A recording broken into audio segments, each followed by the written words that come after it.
Jeg hedder Thomas Rytter. Jeg er 44 år, har 2 børn og bor i en lille by, der hedder Bording. Så jeg har en halv times kørsel til Harlev, hvor jeg i dag er købmand i det lokale supermarked Meny. Min arbejdsdag den starter tidligt. Af en eller anden grund så kan jeg godt lide at være den første, der kommer ind og se, hvordan butikken ser ud. Godmorgen, Anne. Og så lægger jeg en plan op i hovedet på, hvad skal vi gøre i dag. Og så handler det bare om at bygge en pæn butik op hver eneste dag, så vi er klar til at tage imod vores kunder. Hej. Jeg er lige flyttet til Hersken. Fantastisk. Hjertelig velkommen. Ja, tak. Tak for handlen og god dag. Tak lige måde. For mig er det vigtigt, at vores butik altid er opfyldt, at vi har friske varer på hylderne, og at man ikke går forgæves efter en vare.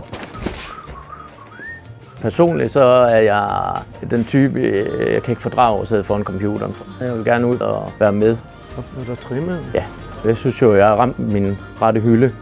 Det her det er da fint nok sådan volumemæssigt. Ikke? Vores hold her i Meny Harlev, det er ekstremt vigtigt, at vi har det godt sammen. Og det er en af mine største opgaver at sørge for, at folk de er glade og fungerer som et hold.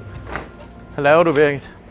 Jeg vil lave nogle ribbensteg. Det er en balancegang i, at vi ikke er for presset i hverdagen, at vi er godt med hele tiden, så vi kan være ovenpå. Vi vil rigtig gerne være søde og have tid til at hjælpe vores kunder. Goddag, goddag.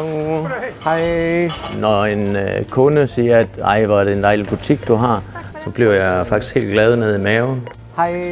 Det betyder rigtig meget. God dag til jer. Jeg håber jo, at vi i fremtiden vil fortsætte med at være driftig butik, så vi kan blive ved med at være med. Hvis tiden ændrer sig, så skal vi selvfølgelig også være klar på det.